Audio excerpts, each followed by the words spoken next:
Live from WSLS, this is 10 News at 6, working for you.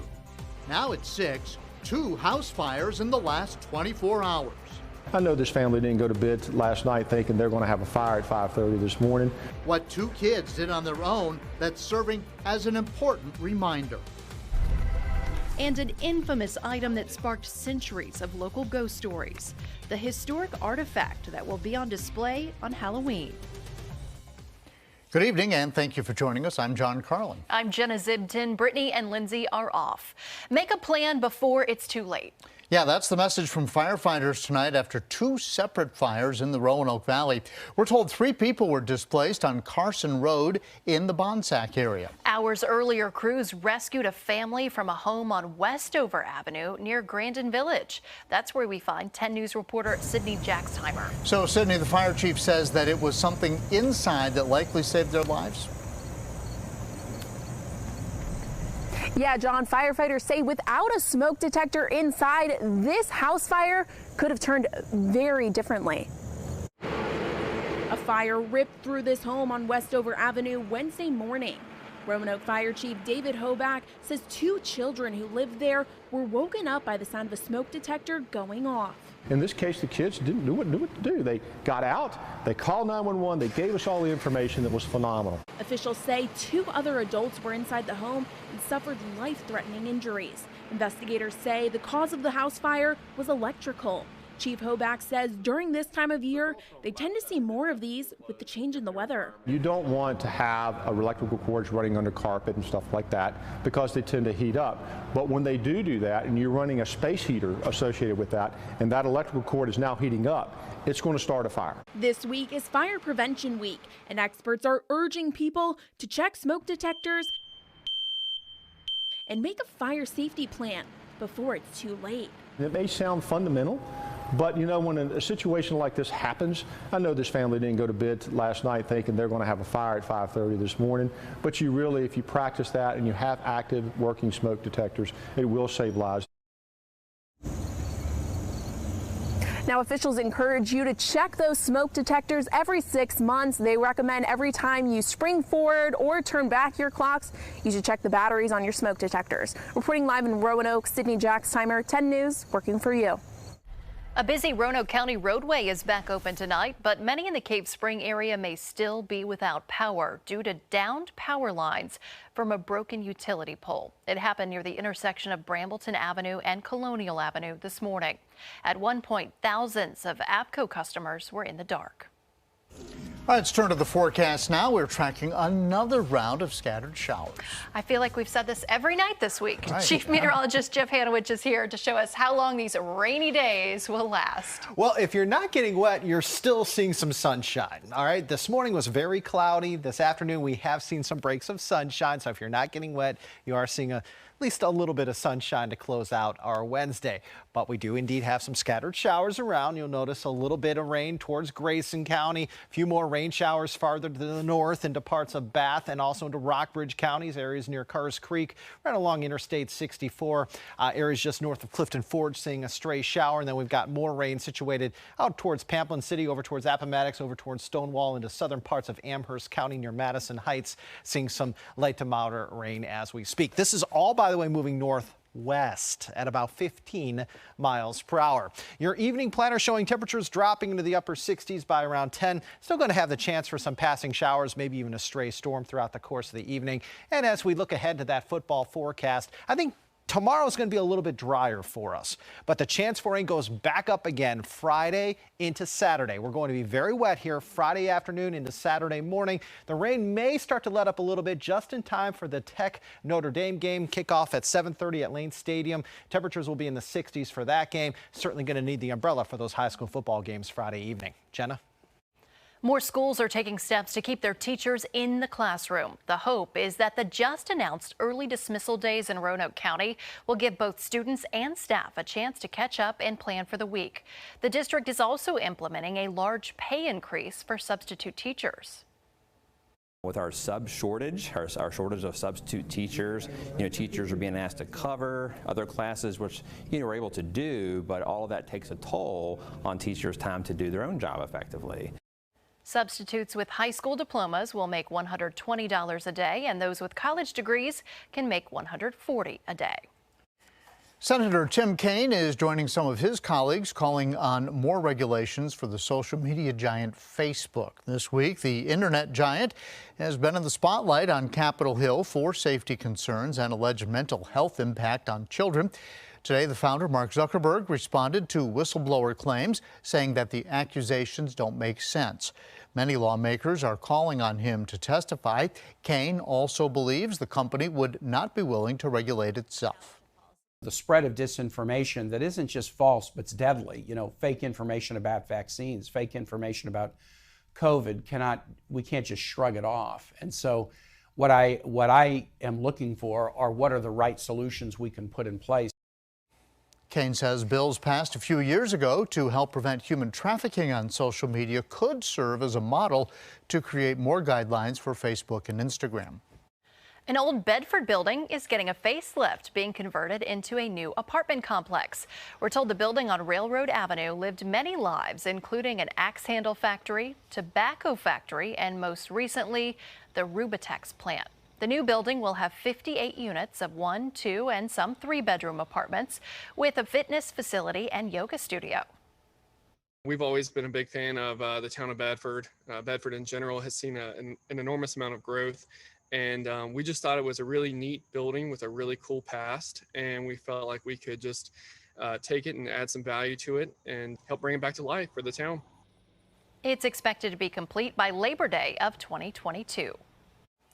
Well, parking at one of the most popular trails in Southwest Virginia is frustrating and actually dangerous for some drivers, but there is a solution in the works. 10 News reporter Lindsay Kennett is live tonight. She's near the trailhead at McAfee Knob tonight. So, Lindsay, police say drivers need to be careful where they park or they're going to face the consequences.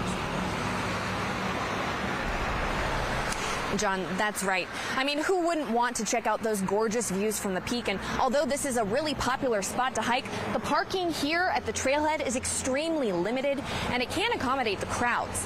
Parking along Route 311 is available in certain spots, but Roanoke County Police say people need to obey the no parking signs. Otherwise, you could get ticketed or towed. The new Catawba Greenway has a 25-spot parking lot. Police say the next thing to do is plan ahead and pay attention to parking signs. And if it's parked in a dangerous spot, then the vehicle is more than likely going to be towed. It's too dangerous to leave it in that spot. As long as you're parking somewhere that's legal to park, then that's okay. But use your own judgment. Don't be that guy.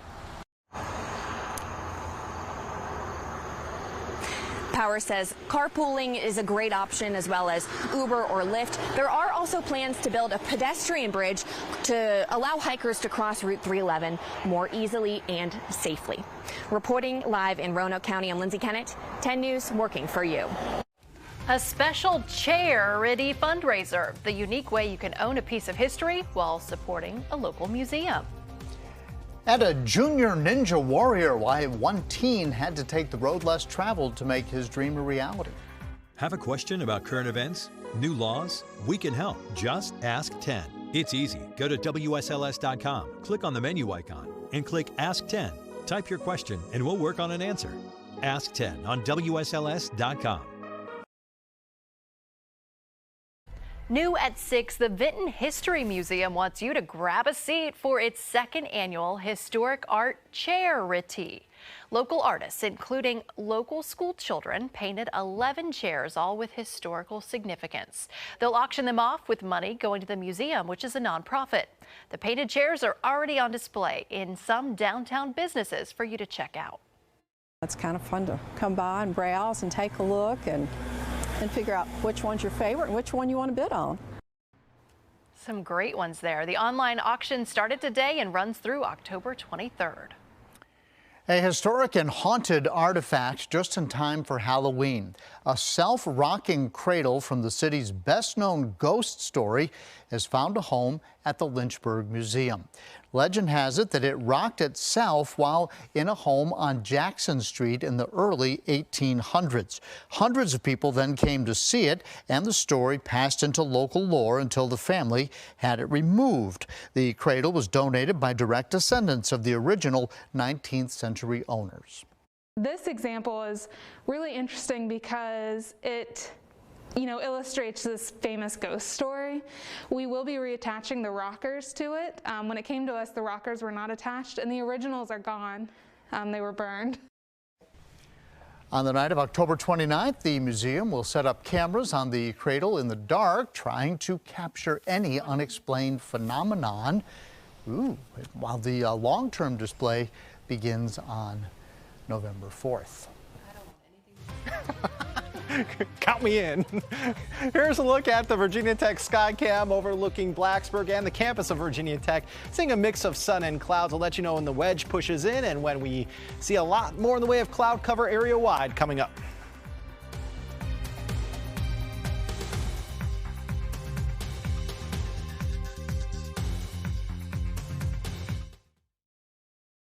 An Alta Vista 13-year-old is competing in American Ninja Warrior Junior. The first episode airs tomorrow night on Peacock. Growing up in a rural area, Colt Elder's training looks different than most.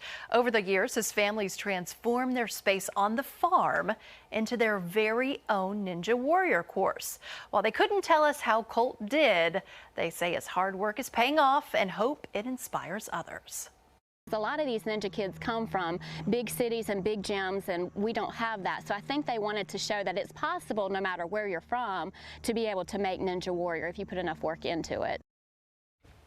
How about that? The elders say that they hope this is just the beginning for Colt in his ninja career. Your local weather authority, always watching and tracking for you from the JES Weather Center.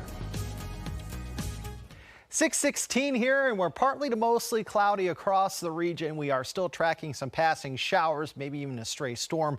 Heavier downpours out across parts of Appomattox County, even into parts of Amherst and Nelson counties. You'll notice also that we are seeing some light to moderate rain out across Grayson County, areas around Elk Creek over towards Independence, even some lighter showers into the northern parts of the city of Galax as we speak. So it's a little bit of a wet go of it right now along Highway 58 and Highway 221, not to mention Highway 21. What I want to do is spread the picture out a little bit for you, and you'll notice that we have more rain to the south, more rain to the west. Looks like that is where we're going to have the worst of the weather here for the next couple of days. Towards the Carolinas, also towards Kentucky, Tennessee, Georgia, and Alabama. That's where we could pick up on some stronger thunderstorms. What we're tracking here, this cutoff low. Rinse and repeat, right? This cutoff low is just going to kind of meander and continue to bring us scattered showers every now and again. Now, I will tell you, tomorrow I think is going to be among the drier days we are going to see, okay? I think Thursday we will have some spotty showers around, but the bulk of the rain on Thursday looks to stay to the west of us. And the reason I'm thinking we're going to be a little bit drier tomorrow is there's going to be an energy transfer from the cutoff low to a coastal low. And when that happens, this cutoff low is actually going to weaken for a short amount of time. But as this coastal low takes off, this cutoff low will again strengthen on Friday, increasing our rain chances again. I'm thinking from, say, lunchtime Friday through lunchtime on Saturday, we're going to be very wet across the region. The wedge is back tomorrow. That means highs drop into the 60s and 70s, abundant cloud cover, not a whole lot of sunshine, and we're going to have off and on showers in the forecast too, due to that easterly or northeasterly flow. As far as how much more rain we're going to see here, I would say anywhere between about a ½ inch to 1.5 inches of rain is still to come for us, with isolated higher amounts total as we head perhaps along the spine of the Blue Ridge. I think the spine of the Blue Ridge is going to see the most amount of rain here over the course of the next 2 to 3 days or so. It is 63 right now in Hot Springs, 68 Wytheville, 74 Roanoke, 77 Smith Mountain Lake, Lynchburg, and also in South Boston. Here's a look at that temperature trend, and we're going to be, I think, in the lower 70s here for the next couple of days. It does look as though as you head a little farther to the east, it might be a little bit warmer on Thursday and Friday. Like Lynchburg could hit the middle 70s as we head into Thursday and Friday. But I think for the most part, we're looking at highs lower 70s here through Saturday, and then notice a spike in temperatures as we head into next week. Next week, we're going to see more sunshine, and that's when temperatures could get close to 80 degrees again. Average highs at this time of year, 73. Fog may form tonight. We're going to have some spotty showers, maybe even a stray storm this evening. Overnight lows between about 61 and 67. For tomorrow, we're going to be cooler. We're going to have some spotty showers around, and we're going to have even more humidity. Highs in the mountains tomorrow, 60s to near 70. Outside the mountains, low to mid 70s. Your extended forecast showing the chance for rain Friday into Saturday. Again, I think Friday afternoon, Friday night into Saturday morning is going to be a very wet go of it for us. I think later Saturday into Saturday night may dry out a little bit. Sunday, Monday, Tuesday, I think we're going to see a little more sunshine across the region. Appy? All right, Jeff, we're going to hear from VMI and where they stand emotionally after that tough loss at the Citadel and what Broncos boys are working to correct before they face Louisville. Sports is next. And now, the Freedom First Sports Desk with John Appicello. I thought our kids played hard. They fought hard. There's no reason to get your dauber down. We've examined how that game went against us. How do we improve moving forward? And our spirits are high. We know we can compete with every team in our schedule, and we're looking forward to getting back on the gridiron against Tennessee Chattanooga this Saturday and laying it all on the line.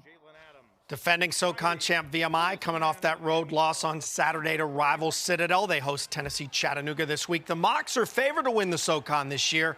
They're currently 2-2. Kick slated for 1:30 in Lexington on Saturday. Meantime, the 3-2 Cavs are at Louisville this weekend.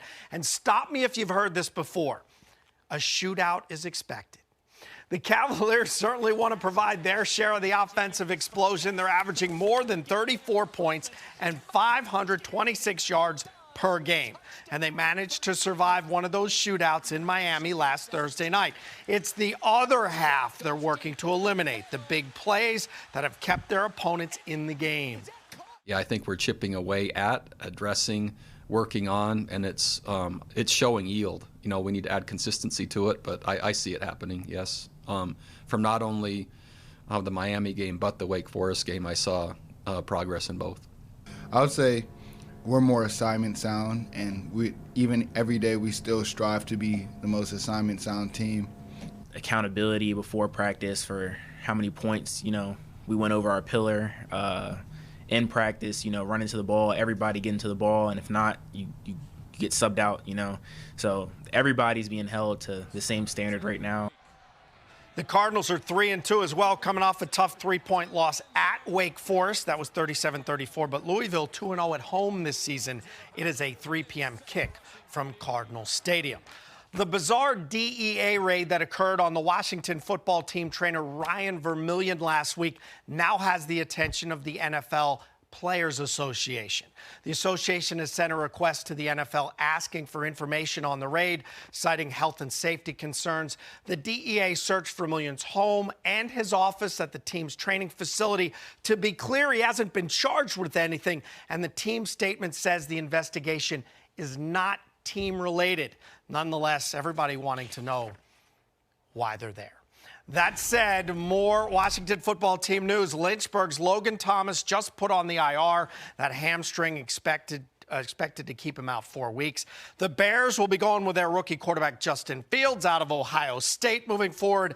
And Jefferson Forest at Liberty Christian, that's LCA, Thursday has been postponed. There are some other changes. Some people moving back from Friday to Thursday because of the rain Jeff was talking about. So please check our website, First and 10, and you will see the changes. Cut it out. No, I used to do that back when we had a test in school. You pull the fire alarm. And you did not do that. Just kidding. You did not. Just kidding. Nightly news is coming up next. We'll see you back here at 7. Don't try that at home.